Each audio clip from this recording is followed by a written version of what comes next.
Lanjutkan kembali pembahasan kita di pembahasan kitab shalah pada bab salat berjamaah. Pada pertemuan sebelumnya, saudara sekalian, kita telah membahas tentang hukum salat berjamaah. Kemudian kita juga membahas tentang syarat sah berjamaah, kepada siapa kita boleh dan tidak boleh untuk berjamaah, dan berapa minimal dianggap berjamaah. Tersisa satu pembahasan yang kemarin saya akhirkan karena ada beberapa perincian terkait syarat iktida atau syarat mengikuti imam. Kapan sholat kita dengan imam ini dianggap sebagai sholat yang sah sebagai berjamaah. Dan ketika tidak terpenuhi maka jatuhnya batal. Sholat kita jatuhnya batal. Dan saya ingin memakai versi lain karena nanti ada beberapa perincian. Saya akan memakai versi yang tasjir. Dan versi ini teman-teman bisa download di awal halaman, itu ada linknya ya.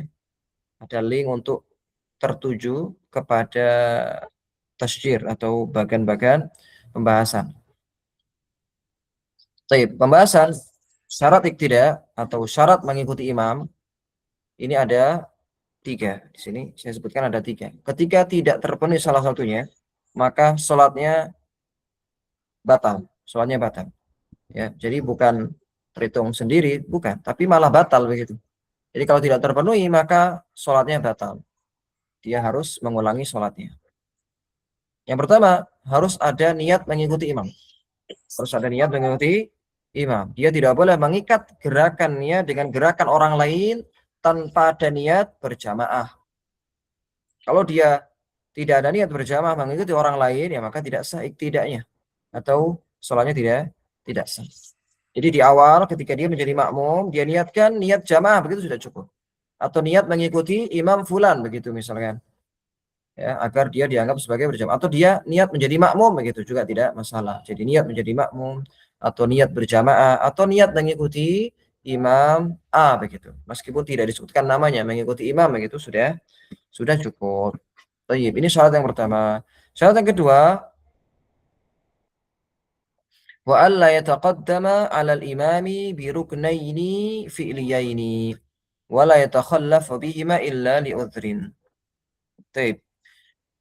Syarat yang kedua, tidak mendahului imam dengan 2 rukun fi'li. Nah, kemarin kita sampaikan untuk mendata mana saja rukun-rukun yang termasuk fi'li, mana yang qauli. Rukun fi'li, rukun yang sifatnya perbuatan. Berdiri, ruku', i'tidal, sujud, duduk di antara 2 sujud, sujud lagi. Ini rukun fi'li namanya. Ketika ada makmum yang dia mengikuti imam, tapi dia mendahului imam dengan 2 rukun. Contohnya bagaimana? Mendahului imam dengan 2 rukun ini, misalkan nih, imam sedang berdiri, kemudian dia ruku', dia i'tidal.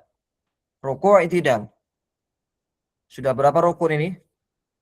Sudah 2 rukun, ya kan? Ruku' sama i'tidal. Imamnya masih berdiri. Dia ruku', i'tidal sendiri langsung sujud. Nah, berarti sudah mendahului imam dengan 2 rukun. Maka sholatnya batal. Yang seperti ini berarti tidak ada niat untuk berjamaah. Ya, imamnya masih berdiri, dia ruku' sujud sendiri. Ya, maka ketika sujud atau ketika turun untuk sujud, sholatnya batal. Atau misalkan contoh lainnya, imamnya sedang sujud, misalkan sujud pertama. Ya, sujud pertama, kemudian dia berdiri duduk di antara 2 sujud, dia sujud lagi, sujud kedua, dia berdiri. Imamnya masih sujud pertama. Maka semenjak dia berdiri, sholatnya batal karena dia mendahului imam dengan 2 rukun fi'li atau 2 rukun perbuatan.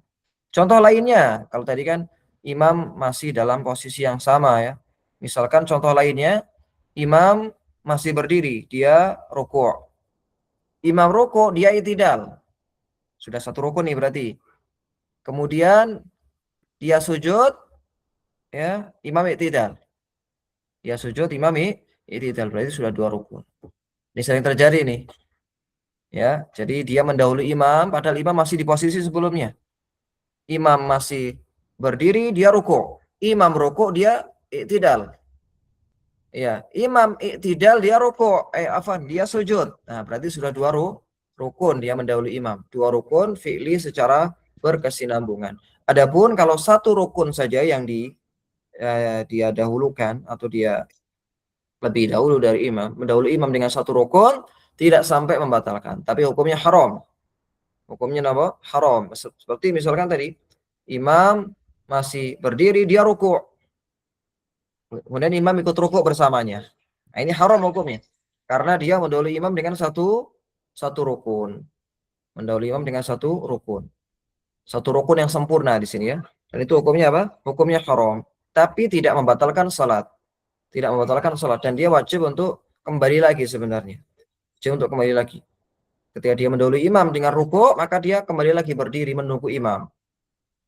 Jadi kita ada beberapa posisi. Ada yang namanya mendahului, ada yang namanya menyamai, ada yang mengakhiri atau lebih lambat dari imam.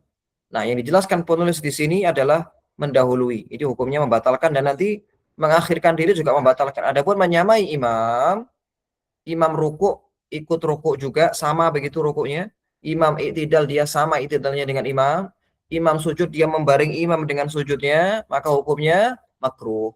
Hukumnya makruh dan bisa menghilangkan pahala jamaah. Ya, ini kaidah dalam bab salat berjamaah. Setiap kemakruhan di dalam salat jamaah itu yufawidu fadilatal jamaah. Setiap kemakruhan di dalam salat berjamaah itu menghilangkan pahala jamaah. Seperti tadi seseorang membarengi imam. Padahal yang disunahkan adalah dia mengakhirkan dari imam, mengakhirkan gerakannya. Mengakhirkan seluruh gerakannya dari imam. Ya. Sekali lagi hukumnya adalah makruh kita membarengi imam. Kecuali pada amin, itu sunnah. Membarengi imam pada amin itu sunnah. Tayyib. Tapi juga ada membarengi yang itu membatalkan. Jadi membarengi imam atau istilahnya muqaranah ya. Membarengi imam itu ada kalanya makruh, itu hukum asalnya makruh. Tapi bisa jadi wajib. Bukan wajib, maaf. Bisa jadi sunnah. Membarengi imam bisa jadi sunnah ketika amin. Ada yang membarengi imam itu haram dan bisa membatalkan salat, yakni pada takbiratul ihram. Kita wajib mengakhirkan takbiratul ihram kita dari takbiratul ihram imam. Artinya apa? Kita takbir sampai imam selesai mengucapkan ra' pada akbar. Imam Allahu Akbar, kita baru Allahu Akbar. Ketika kita membarengi pada sebagian lafal takbirnya imam, imam belum selesai bar, kita sudah Allah, maka takbiratul ihram kita tidak sah. Nah, ini secara rinci dijelaskan di kitab Safinatun Najah pada syarat takbiratul ihram. Pada syarat takbiratul ihram. Tayyib.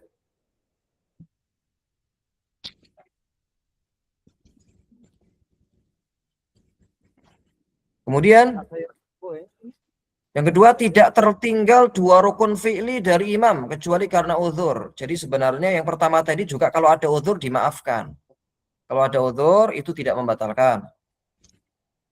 Ya, ini sebenarnya nomor 3 di sini ya. Jadi nomor 2 dan nomor 3 tidak mendahului imam, tidak tertinggal dari imam. Ini kalau ada uzur maka tidak sampai membatalkan. Misalkan pada kasus nomor 2 tadi, andaikan ada makmum yang lupa, dia ini sedang berjamaah, tapi dia malah mendahului imam dengan 2 rukun. Mendahulunya karena apa? Karena lupa dan tidak sadar kalau dia sedang menjadi makmum, maka tidak membatalkan. Yang membatalkan kalau dia sengaja. Kalau dia sengaja mengakhirkan diri dari imam, begitu ya. Taib.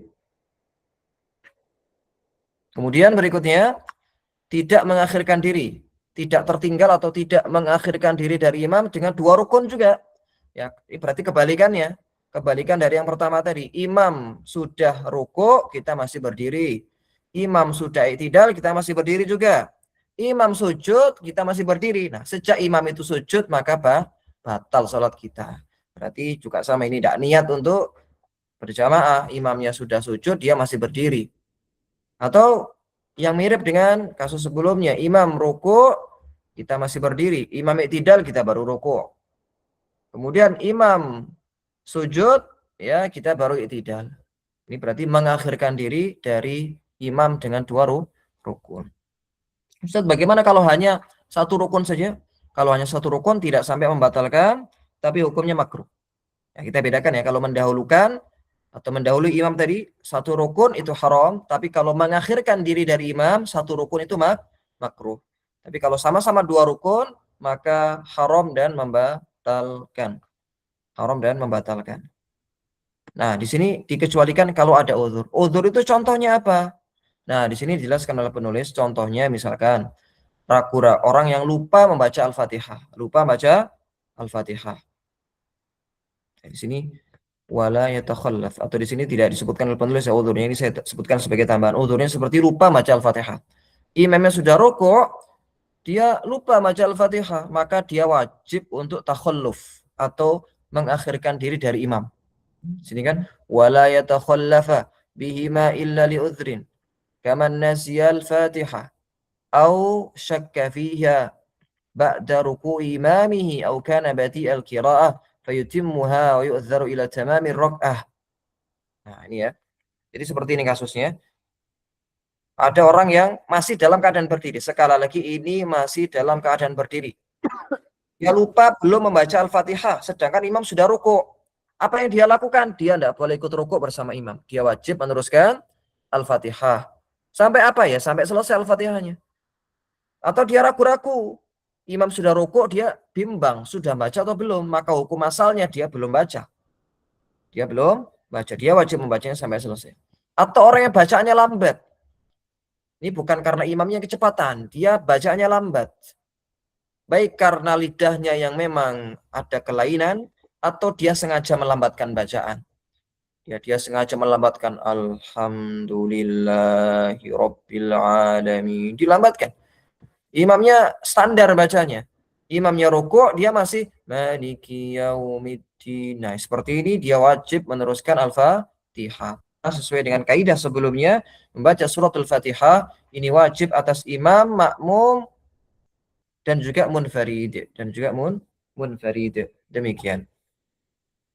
Taib. Ya, ini wajib meneruskan Al-Fatihah dan ia diberi uzur. Nah, diberi uzur untuk apa? Untuk mengakhirkan diri dari imam, untuk tertinggal dari imam. Sampai apa? Sampai 1 rakaat, Masya Allah. Jadi bukan hanya 2 rukun saja dia diberi uzur. Dia diberi uzur untuk tertinggal dari imam sampai 1 rakaat. Sampai 1 rakaat. Ya. Kalau misalkan ya, sebelum 1 rakaat ya sudah dia tinggal nyusul imam. Dia tinggal nyusul imam. Baik, jadi ada 2 keadaan seperti ini. Ada 2 keadaan seperti ini. Ini disebutkan juga oleh penulis. Wa in atamal imamu rak'ah wa huwa fiha wa faqahu wa ata bi rak'atin ba'da salamil imam. Nah, ini kasusnya seperti ini. Apabila imam sudah menyempurnakan 1 rakaat, ini saking lambatnya ini ya. Jadi imam itu sudah rakaat berikutnya, dia masih berdiri menyempurnakan Fatihah. Bisa nggak seperti itu? Bisa saja. Ini kan penulis menyebutkan 2 kemungkinan. Bisa A, bisa B. Meskipun kemungkinan pertama itu ya sangat jarang sekali. Ada orang yang sangat lambat baca Al-Fatihah. Sampai apa? Sampai imam itu sudah di rakaat berikutnya. Misalkan ya, di rakaat pertama, dia lupa baca Al-Fatihah. Imam sudah rukuk, dia menyempurnakan Al-Fatihah. Ketika dia waladhdallin, imam sudah Allahu Akbar rakaat berikutnya. Rakaat kedua, dia masih rakaat pertama. Nah, lalu bagaimana solusinya atau apa yang harus dilakukan oleh sang makmum? Ya, maka sang makmum ini punya 2 pilihan. Yang disebutkan penulis itu pilihan yang paling bagus. Pilihan yang paling utama. Ya, ini apa? Wafaqahu. Pilihan yang paling utama adalah dia langsung mengikuti imam. Langsung mengikuti imam. Artinya apa? Sholatnya tidak batal. Cuma dia dianggap tertinggal 1 rakaat begitu saja. Dia dianggap tertinggal 1 rakaat. Jadi dia ketinggalan rukuk, sujud, tidak sampai imam rakaat berikutnya tadi diberi uzur. Tidak batal. Harusnya batal kalau sengaja karena sudah lebih dari 2 rukun ya kan. Tapi di sini sudah ya ada uzur. Imam makmumnya ada uzur, yakni makmumnya membaca Al-Fatihah yang dia lupakan atau yang dia ragu-ragu di dalamnya. Jadi intinya di sini makmum dianggap tertinggal 1 rakaat, nanti tinggal menyempurnakan 1 rakaat ba'da salamil imam, setelah imam salam. Jadi dia mengikuti imam di rakaat kedua. Mengikuti saja sampai berakhir salat. Ya mirip dengan makmum masbuk gitulah ya. Tertinggal 1 rakaat. Sekali lagi ini pilihan pertama. Lalu pilihan keduanya apa? Pilihan keduanya dia boleh mufarokoh. Tapi kurang utama. Karena nanti dia bakal terluput dari pahala jamaah. Mufaroqah itu seperti apa? Kemarin sempat saya singgung. Jadi dia langsung meniatkan sholat sendiri. Langsung meniatkan sholat sendiri atau munfarid. Baik. Kemudian kemungkinan kedua, makmum sudah selesai Al-Fatihah, imamnya masih di rakaat tersebut. Seperti misalkan imamnya sedang sujud atau imamnya sedang i'tidal. Ya, maka yang seperti ini dia tinggal menyusul imam. Menyusul imam. Jadi bukan langsung sujud ya. Bukan sujud, tapi menyusul imam. Menyusul imam. Misalkan nih, makmum selesai waladhdallin, imam sudah sujud. Maka dalam hal ini jangan langsung sujud, tidak, tapi dia ruku, i'tidal, kemudian sujud. Nyusul ya, Pak, menyusul imam. Apakah dia dianggap ketinggalan satu rakaat? Jawabannya tidak. Ya, dia tidak ketinggalan satu rakaat karena dia tertinggal dari imam tadi karena ada uzur, yakni menyelesaikan bacaan Al-Fatihah yang itu diwajibkan atas setiap makmum. Thayyib. Oleh karena itu di sini disebutkan oleh penulis raka'a wa wafaqal imam. Dia ruku untuk mengikuti imam. Thayyib. Nah, yang disebutkan oleh penulis ini asatidz, ini terkait dengan rukun Al-Fatihah. Sebenarnya bisa kita kiaskan dengan rukun-rukun yang lainnya. Yang disebutkan penulis ini adalah Al-Fatihah. Seseorang wajib untuk takhalluf atau diberi uzur ya untuk tertinggal dari imam. Baik. Kemudian syarat yang ketiga atau keempat ya hitungannya, kesamaan tata cara antara imam dengan makmum. Kesamaan tata cara. Maksudnya bagaimana? Ya, artinya tata caranya sama gitu ya, tidak terlalu mencolok perbedaannya. Maka tidak sah kalau misalkan contohnya apa misalkan? Imamnya sholat gerhana atau sholat jenazah, kita sholat asar. Beda sah, itu sudah berbeda sekali. Tidak ada rukuk sujudnya sholat jenazah atau sholat gerhana. Yang mana dua rukuk dan dua i'tidal.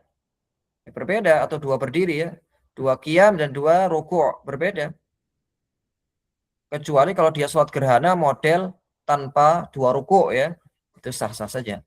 Kita ada orang sholat gerhana, kita sholat mengkodok sholat subuh di belakangnya. Gerhana matahari misalkan. Kita sholat kodok subuh. Sah atau tidak ya? Tidak sah kalau misalkan imamnya rukuk dua kali ya. Masa kita mau rukuk dua kali pada sholat apa? Pada sholat subuh ya. Tidak boleh. Maka sah, ini saya sampaikan sah tapi makruh ya. Sholat fardu dengan imam yang sholat sunnah. Atau sholat zuhur dengan imam yang sholat asar. Atau sebaliknya itu sah. Tapi makruh di madzhab Syafi'i karena perbedaan niat. Dan juga ada silang pendapat di kalangan para ulama akan keabsahannya. Di madzhab Hambali misalkan, andaikan imam dengan makmum itu beda niat, maka tidak sah. Tapi di madzhab Syafi'i tidak disyaratkan kesamaan niat. Meskipun niatnya beda, yang penting secara zahir gerakannya sama, maka tidak mengapa. Jadi perbedaan niat, perbedaan rokaat tidak masalah. Yang penting gerakannya tidak terlalu mencolok perbedaannya. Yang sering terjadi misalkan kita masuk masjid, sudah selesai jamaahnya. Ada beberapa orang yang sholat ba'diyah, zuhur. Bolehkah kita bermakmum di belakangnya? Jawabannya boleh. Apakah perlu menepuknya? Jawabnya tidak perlu. Tidak perlu menepuknya. Langsung saja kita berdiri di sampingnya. Kenapa tidak perlu menepuknya? Karena orang ini tidak ada gunanya dia meniatkan jamaah. Tidak mungkin juga dia merubah niatnya menjadi sholat zuhur. Ya sudah, dia meneruskan sholatnya, kita sholat di belakangnya dalam rangka mengikuti imam, gitu ya. Baik. Ini terkait pembahasan iktidah. Apa mungkin ada yang terlewat ya? Kemarin ada pertanyaan yang masuk ya dari salah seorang ikhwan terkait kalau orang ini misalkan contohnya lupa membaca Al-Fatihah sedangkan dia sudah rukuk. Nah, bagaimana itu? Ini kan kalau dia lupa membaca Al-Fatihah, dia masih berdiri. Nah, bagaimana kalau dia lupa membaca Al-Fatihah sedangkan dia sudah rukuk? Apakah dia wajib kembali lagi? Kalau dia menjadi makmum, tidak boleh kembali lagi. Kalau dia sholat sendiri, wajib kembali. Jadi ada orang lupa membaca Al-Fatihah, dia rukuk. Kalau dia seorang makmum, maka dia tidak boleh kembali lagi. Kalau dia kembali lagi, maka batal. Dia harus meneruskan bersama imam. Dia harus meneruskan bersama imam. Kalau dia sholat sendiri atau dia jadi imam, dia wajib kembali. Karena sholatnya tidak terikat dengan orang lain. Nah, makmum terikat dengan imam. Kalau imam sudah rukuk, dia rukuk, ya sudah. Dia meneruskan rakaat bersama imam. Lalu bagaimana dengan yang ketinggalan tadi, ya sudah, dia wajib untuk menambah 1 rakaat. Wajib menambah 1 rakaat bersama imam. Wajib menambah 1 rakaat bersama setelah imam, maaf ya. Wajib menambah 1 rakaat bersama imam. Lalu bagaimana dengan orang yang lupa sujud misalkan? Dia hanya sujud 1 kali. Dia hanya sujud 1 kali. Nah, perinciannya kurang lebih sama. Kalau dia sebagai imam, dia wajib kembali. Misalkan seperti ini, ada orang jadi imam. Pada rakaat ketiga sholat isya, dia hanya sujud 1 kali. Dia hanya sujud 1 kali. Kemudian dia berdiri. Dan dia ingat apa yang dia lakukan. Dia wajib untuk kembali lagi duduk dan sujud yang kedua. Dan makmum wajib ikut juga. Makmum wajib ikut. Nah, sekarang bagaimana kalau dia seorang makmum? Dia lupa, hanya sujud 1 kali. Artinya apa? Dia ngantuk misalkan. Ngantuk atau ngelantur. Imam sudah sujud kedua, dia masih sujud pertama. Imam berdiri, dia ikut berdiri juga. Kemudian dia ingat loh, tadi sujudnya baru 1 kali ya. Makanya seperti ini tidak boleh dia turun lagi karena dia sudah mengikuti imam. Ya, sudah mengikuti imam dalam keadaan berdiri. Beda kalau dia masih dalam kondisi sujud. Imam sudah berdiri. Ya, kemudian dia wajib untuk duduk di antara 2 sujud, sujud lagi baru ikut imam. Nah, permasalahannya kalau dia sudah berdiri bersama imam, maka sama, dia dianggap ketinggalan 1 rakaat dan tidak batal karena dia ya tidak sengaja tertinggal dari imam. Bagaimana dengan orang yang lupa berdiri pada rakaat kelima? Lupa berdiri pada rakaat kelima. Apa yang dilakukan? Yang dilakukan wajib untuk turun dan tasyahud. Karena rakaat kelima itu rakaat tambahan. Kalau dia meneruskan dan sadar kalau itu rakaat tambahan, maka sholatnya batal. Sama saja dia menambah gerakan baru di dalam sholat. Gerakan apa? Rakaat kelima. Itu sering terjadi. Ada imam yang lupa, dia berdiri ke rakaat kelima. Makmum masih duduk. Subhanallah, subhanallah. Imamnya masih terus saja meneruskan rakaat kelima. Apa yang harus kita lakukan sebagai makmum? Kita punya 2 pilihan. Antara menunggu imam sampai dia turun, ya, nanti kita salam bersama imam, atau kita mufarokoh. Kita assalamualaikum, assalamualaikum sendiri. Dengan niat apa? Mufarokoh atau memisahkan diri dari imam. Lalu bagaimana imamnya? Ya imamnya dia melakukan apa yang dia yakini. Bisa jadi dia masih ragu. Bisa jadi dia masih ragu, menganggap itu rakaat keempat. Sedangkan kita sudah 100% yakin itu rakaat kelima. Maka dalam hal ini nggak boleh ikut imam. Nggak boleh ikut imam. Kalau kita ikut imam dan yakin itu rakaat tambahan, maka batal sholat kita. Sholatnya imam bagaimana ya? Sholatnya imam dia sah-sah saja. Karena dia bisa jadi masih ragu.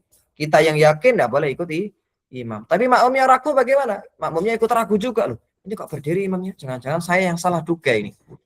Akhirnya apa? Dia karena ragu juga ikut imam. Maka yang seperti ini sah juga. Sah juga. Andai kan misalkan nanti ketahuan itu rakaat kelima, sudah tidak apa-apa. Karena orang ini sudah melakukan apa yang disyariatkan. Ya ini apa? Kalau ragu ambil yang paling sedikit kan gitu. Kalau ragu ambil yang paling sedikit. Ragu antara 4 atau 3. 3 atau 4 ya. 3 atau 4 ya. Dia mengambil yang paling sedikit ya ini 3. Bisa jadi itu rakaat keempat harusnya. Yang mana kalau nambah jadi 5. Ya, makanya seperti ini. Dalam hal ini tidak masalah. Andaikan itu ketahuan rakaat kelima. Ya, selama ketika melakukan rakaat kelima tadi dalam keadaan tidak sadar atau lupa. Ini terkait pembahasan sholat ya berjamaah dan pembahasan terakhir tidak atau mengikuti imam. Kita lanjut lagi pembahasan tentang sholat Jumu'ah. Sholatul Jumu'ah. Mungkin ada yang ingin membacakan Ustaz itu. Wa tajibu al-hurril mukallafi sholatul Jumu'ati. Mana Ustaz? Ya, silakan Ustaz. Bismillah, alhamdulillah, wassalatu wassalamu ala rasulillah, ma ba'du. Allahumma gfir lana wa li ustadina wa li masyayikhihi, amin. Amin. Salatul qala al-mu'allif rahimallahu ta'ala salatul jamaah wa yajibu 'alal hurri al-mukallafi salatul jama'ati wa yahrumu 'alaihi tarkuha wal istighalu anha walau muhtarifan aw faqiran muhtajan wa la yajuzu lahu as-safaru min baladiha yaumal jumu'ati illa li baldatin ukhra tusalla fiha al-jumu'atu wa man taraka jumu'atan wahidatan walau yusalliha dhuhran yuqtalu haddan kaman taraka as-salat al-mafrudata bila udrin. Jazakallah khairan, Ustaz. Di sini penulis menjelaskan beberapa perkara. Yang pertama tentang syarat wajibnya Jum'ah atau syarat wajibnya salat Jum'ah. Salat Jumat wajib atas setiap muslim tentunya. Muslim yang merdeka, kemudian mukallaf. Di sini penulis hanya menyebutkan dua syarat saja. Hurril mukallaf. Hurri al-mukallaf. Itu dua syarat yang disebutkan oleh beliau. Padahal di sana ada syarat lainnya. Ya, yakni yang berwarna biru itu ya. Yang pertama muslim tentunya. Non-muslim tidak ada kewajiban. Karena merdeka sehingga budak tidak ada kewajiban sholat Jum'ah. Mengapa demikian? Karena budak tersibukkan dengan ya melayani tuannya. Melayani tuannya dan dia terikat dengan keputusan tuannya, tidak boleh dia sembarangan keluar ataupun tanpa izin begitu. Maka tersibukkan dengan urusan itu, tidak ada kewajiban atasnya, diberikan keringanan. Kemudian mukallaf ini akil balik, kalau bahasa kita akil balik, berakal dan balik, sehingga anak kecil tidak wajib untuk melaksanakan sholat jamaah, sholat Jum'ah, tapi andaikan dia mengikuti sholat Jum'ah sah dan terhitung sebagai sunnah apabila sudah mumayyiz. Apakah dia terhitung sebagai bilangan 40? Jawabannya tidak. Yang terhitung sebagai bilangan 40 atau terhitung 40 orang itu hanyalah yang memenuhi syarat wajib. Kemudian laki-laki ini syarat penting yang juga tidak disebutkan. Walaupun bisa kita pahami dari hur. Hur itu kan lawan dari hurrah. Sebenarnya masuk di situ ya. Masuk di situ sebenarnya. Laki-laki.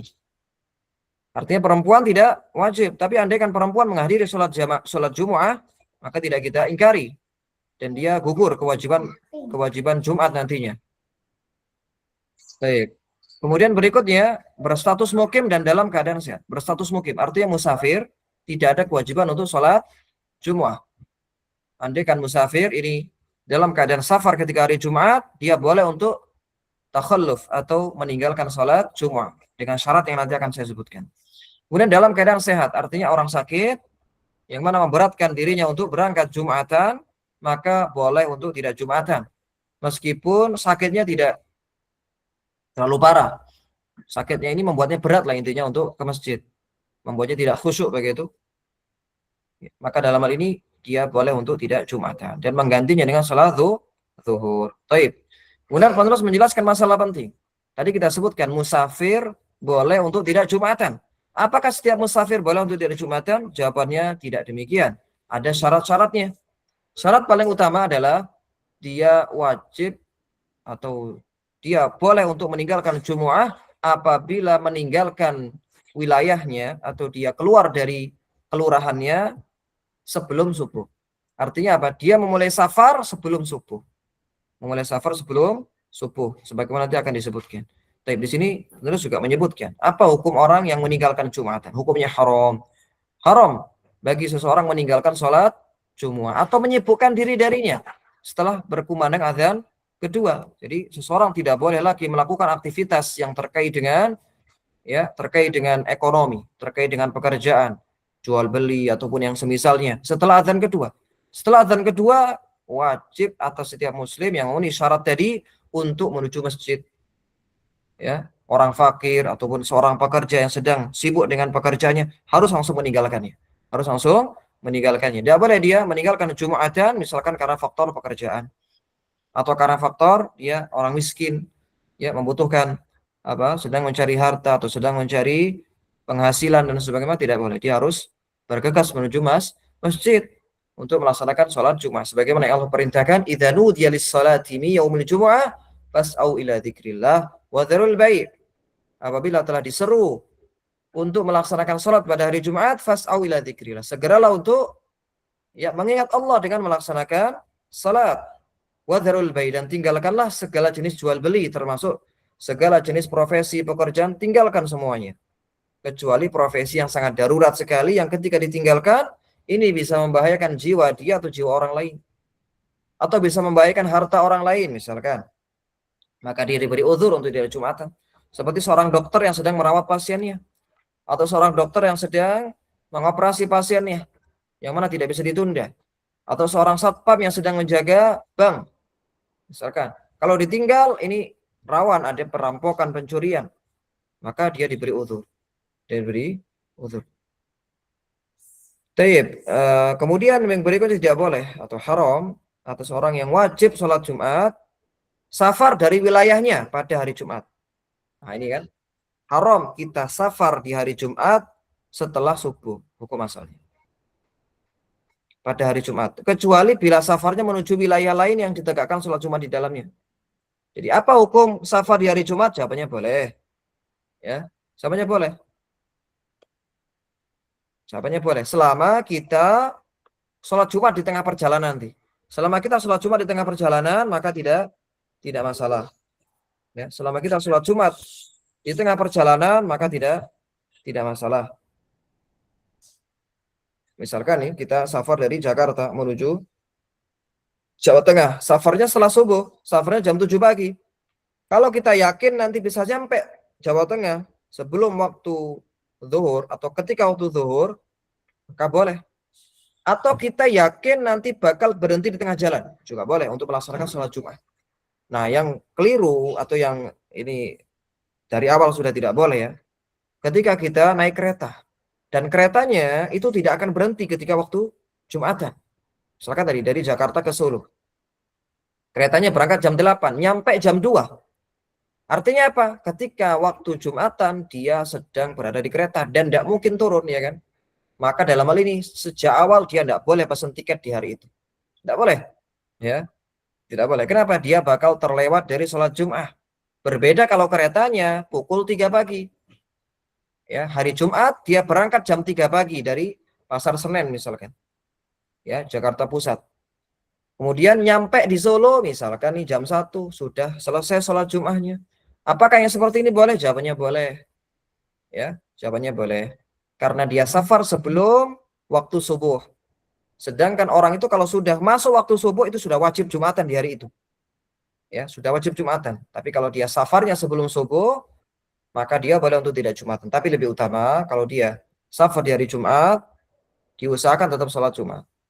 Ya, diusahakan. Atau dia mencari hari lain. Tapi kalau memang harus safar di hari Jumat, maka tadi, kalau dia safar sebelum subuh, dia boleh meninggalkan Jumatan. Kalau dia safar setelah subuh, dia harus mencari tempat, entah dia nanti berdiri, atau entah dia nanti turun ketika sholat Jumat, atau dia berusaha nyampe di wilayahnya sebelum apa?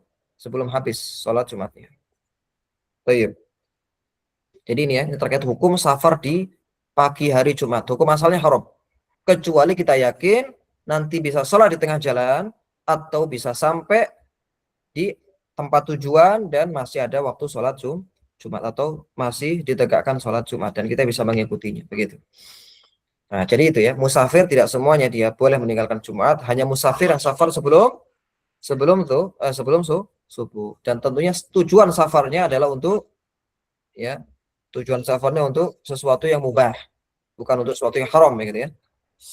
Kemudian apa hukum meninggalkan sholat Jumat? Di sini penulis dengan tegas mengatakan barang siapa yang meninggalkan sholat Jumat satu kali, walaupun ia tetap melaksanakan sholat zuhur, maka ia dibunuh dengan hukuman had, sebagaimana orang yang meninggalkan sholat fardu. Ada orang yang meninggalkan sholat Jumat, tapi dia tetap berdalil loh, saya tetap sholat jamaah, saya tetap sholat zuhur, saya tetap melaksanakan kewajiban, sama saja.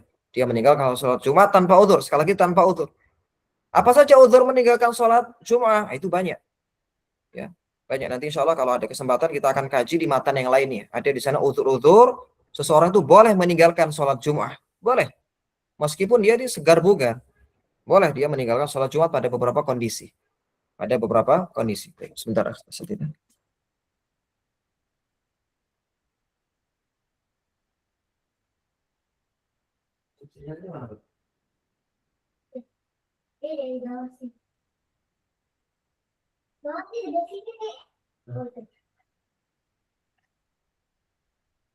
Baik, jadi itu ada beberapa udzur yang membolehkan seseorang nanti untuk meninggalkan sholat Jumat. Baik, agar lebih sempurna pemaparannya, mungkin saya akan jelaskan di matan lainnya. Baik, sebentar saja. Saya akan tunjukkan beberapa udzur yang membolehkan seorang untuk tidak sholat jamaah dan juga sholat Jumat. Artinya Dia diberi udzur untuk tidak sholat Jum'ah dan tidak berdosa dan tidak ada hukuman tentunya. Jadi kita sampaikan hukuman tadi ditujukan kepada orang yang tidak ada udzur, sengaja meninggalkan sholat Jum'ah. Baik, ini ada di matan Mukhtasar Latif salah satunya, dan ini pernah kami tuliskan.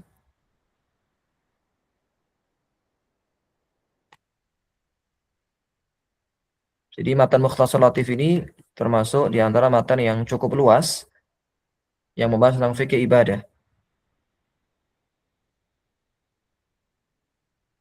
Dan uniknya ada beberapa pembahasan matan kita yang tidak ada di matan ini.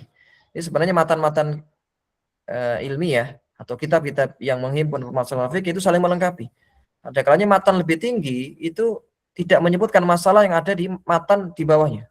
Sebagaimana pembahasan haid misalkan yang nanti akan kita bahas. Atau pembahasan terkait tayamum kemarin ya, yang cukup lengkap. Atau pembahasan sholat yang kemarin kita bahas juga. Itu tidak ada di matan ini. Pembahasan sholat yang diurai dari takbir sampai salam itu tidak ada di sini. Tayyib. Kita cari udzur-udzur meninggalkan sholat. Nah ini, udzur-udzur meninggalkan Jumat dan jamaah. Kalau ada salah satu di antara udzur ini, maka dia tidak berdosa mengakhirkan atau dia tidak melaksanakan sholat jamaah, tidak berdosa. Apa saja itu? Baik. Yang pertama,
Afwan tadi terputus wifi-nya. Dan tadi sepertinya terlewat ya pembahasannya. Baik. Tadi terakhir sampai mana ya?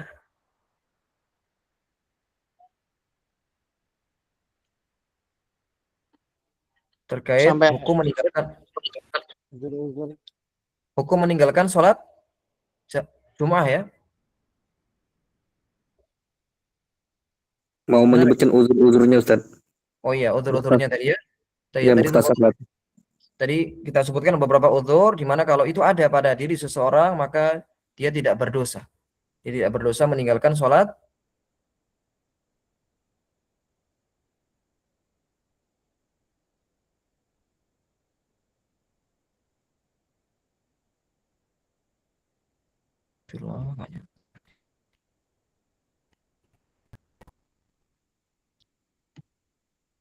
Kita sebutkan tadi di antara udurnya adalah hujan. Hujan yang sangat lebat sekali. Maka orang ini diberi udur untuk meninggalkan Jumatan. Termasuk tadi dia sedang sakit atau menemani orang sakit. Termasuk kalau sedang menemani istrinya lahiran. Ya, itu juga Ustaz, termasuk ya. kayaknya belum mulai tadi Ustaz. Baru buka mukhtasar latifnya Ustaz. Oh iya, tadi memang terputus ya Ustaz ya. Terputus. Nah, apa ini? Saya ulang secara ringkas saja. Jadi udur-udurnya nanti saya kirim insya Allah filenya, file terkait itu. Jadi di antara udur yang mungkin sering dijumpai dan sering ditanyakan, Ustaz kalau saya sedang menemani istri lahiran dan tidak ada yang bisa menemaninya, harus sama saya. Maka dalam ini boleh untuk menemani istrinya, dia meninggalkan Jumatan dan menggantinya dengan sholat zuhur. Di antara udur juga hujan lebat dan tidak ada alat yang menaunginya seperti payung dan sebagainya, maka dia diberi udur. Atau sedang menemani orang sakit, sedang menemani orang yang akan meninggal atau sakaratul maut yang mana sangat butuh ya, akhir-akhir kehidupan sangat butuh keberadaan kita. Maka boleh untuk meninggalkan sholat Jumatan. Sekali lagi ini bentuk di antara keringanan syariat. Syariat sangat memperhatikan hajat kebutuhan kita. Bisa jadi itu bukan perkara darurat, seperti tadi hujan. Hujan itu bukan darurat sebenarnya. Kenapa? Kalau kita berangkat ke masjid, kita tidak mungkin celaka gitu ya, karena hujan tadi. Tapi karena syariat memperhatikan keringanan, kemudahan, dan agama kita itu Masya Allah mudah sekali, maka kita diberi uzur untuk tidak Jumatan. Tapi kalau seseorang memaksakan diri untuk Jumatan, maka lebih bagus tentunya. Hujan lebat, ya dia pakai apapun yang ada, pakai daun singkong, daun apa, daun pisang misalkan, atau dia berlari untuk ke masjid, atau dia memakai pakaian yang lain, nanti di masjid diganti lagi, maka Masya Allah ini bentuk kesungguhannya. Dan tentunya pahalanya akan lebih besar. Karena al-ajru ala qadril masyaqqah. Pahala itu sebanding dengan masyaqqah atau kesulitan. Nah, kalau seseorang tadi meninggalkan sholat Jumat tanpa ada uzur, itu dijelaskan oleh penulis di sini. Barang siapa yang meninggalkan sholat Jumat tanpa uzur, lalu apa konsekuensinya? Dia dihukum had. Dengan apa? Dengan dibunuh. Apakah harus nunggu waktu asar? Tidak. Karena waktu sholat Jumat itu ya sampai habisnya waktu zuhur. Ya, sampai habis waktu zuhur. Jadi dia dibunuh. Dibunuhnya apakah dia kafir? Tidak. Dibunuhnya dalam keadaan muslim. Artinya dia statusnya masih muslim, dikuburkan dengan kaum muslimin yang lainnya, cuma dia dianggap sebagai mukmin yang melakukan perbuatan dosa besar. Yang mana sampai dihukum had, begitu ya. Sebagaimana orang yang sholat fardu, tidak sholat fardu, hukumannya adalah hukum mati. Insya Allah ini kalau ditegakkan, betapa banyak orang yang akan ya jera, betapa banyak orang yang akan melaksanakan sholat. Kalau hukum ini diterapkan, Masya Allah. Dan dosa meninggalkan sholat, sekali lagi itu lebih besar daripada dosa mencuri, daripada dosa berzina. Lebih besar dosa ya meninggalkan sholat. Bahkan Al-Imam Az-Zahabi memasukkannya sebagai ya top 10 lah, top 10 dosa paling besar di antara meninggalkan salat. Imam Az-Zahabi dalam kitab beliau Al-Kabair memasukkan tarkus salat sebagai di antara dosa yang itu masuk top 11 atau top 10 ya. 10 paling awal, 10 paling besar dosanya. Tarkus salat yang itu kadang tidak dianggap sebagai dosa besar oleh sebagian orang. Menganggap dosa besar itu ya membunuh, mencuri ya, kemudian merampok, korupsi itu dosa besar jelas. Tapi meninggalkan salat termasuk di antara dosa paling besar. Baik. Pembahasan terakhir salat jenazah. Ini pembahasannya cukup ringan sekali. Kita selesaikan insya Allah. Semoga saat itu ada yang ingin bacanya.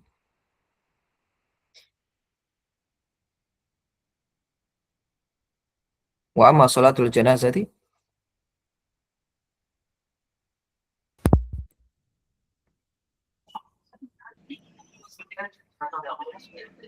Ya, silakan selanjutnya. Salatul janazati wa amma salatul janazati aqalluha an yanwiya wa yukabbiru arba'a takbiratin awwaluha takbiratul ihram wa yaqra'u ba'da al-ula al-fatihah wa ta'awud الثاني وبعد التكبير الثانية الصلاة على النبي وأقلها اللهم صل على محمد وأكملها الكيفية المارة للتشهد مع زيادة الإسلام مع زيادة السلام الثالث وبعد الثالثة يدعو للميت بنحو اللهم اغفر له وارحمه الرابع وبعد الرابعة اللهم لا تحرمنا أجره ولا تفتنا بعده ويسلم.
Baik ya, afwan asatidzah, terputus lagi tadi.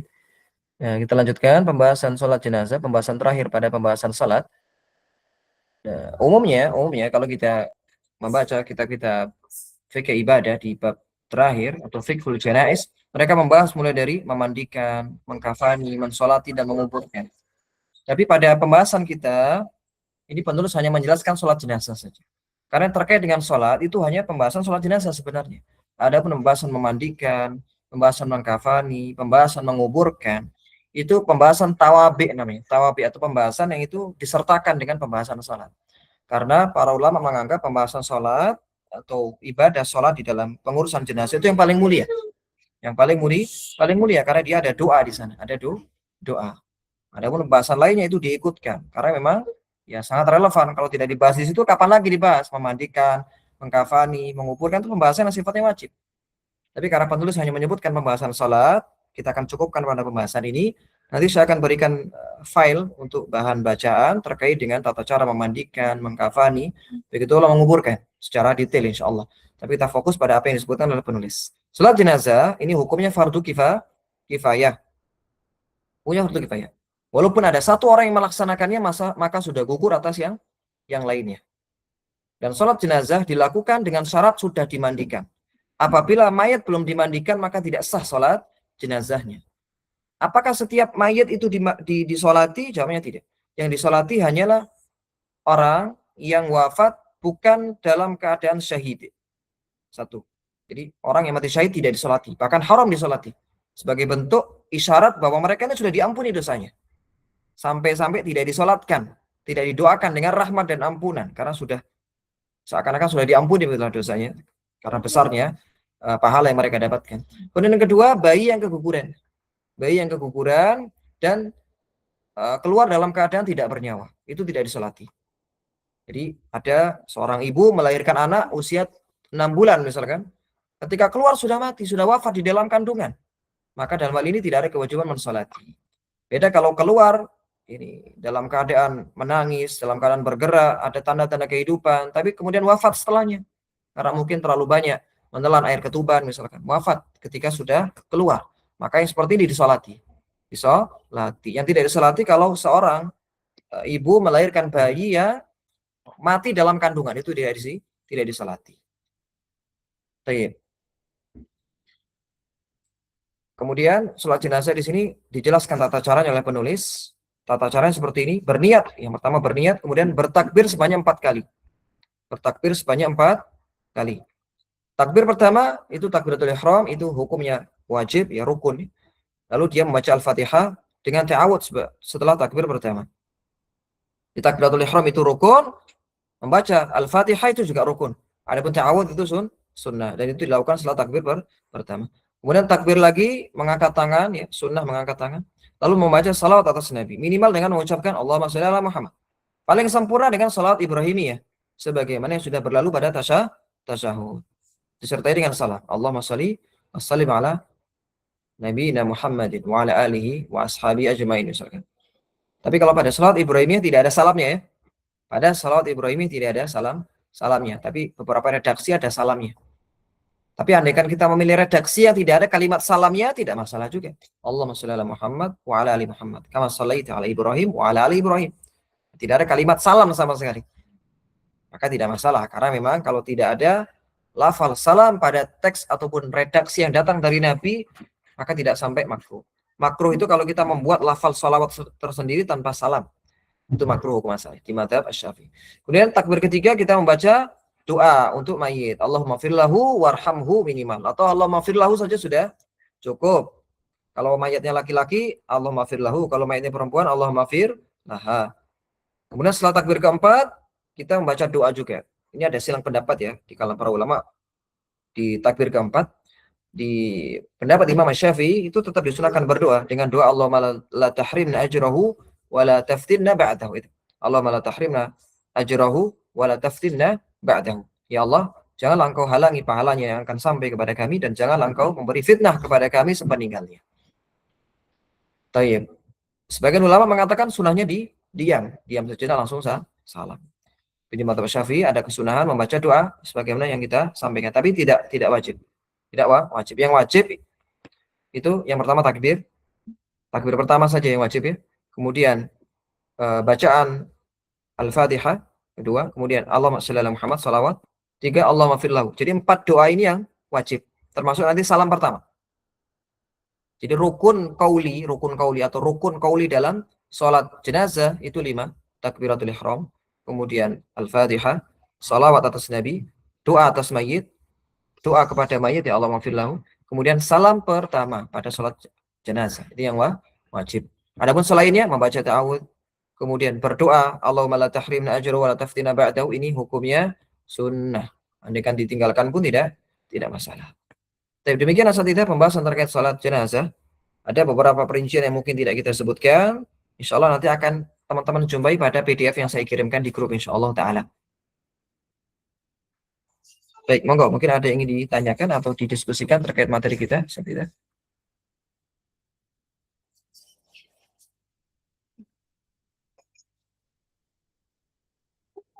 Pertanyaan yang ada di ini hilang ya pertanyaan jadinya.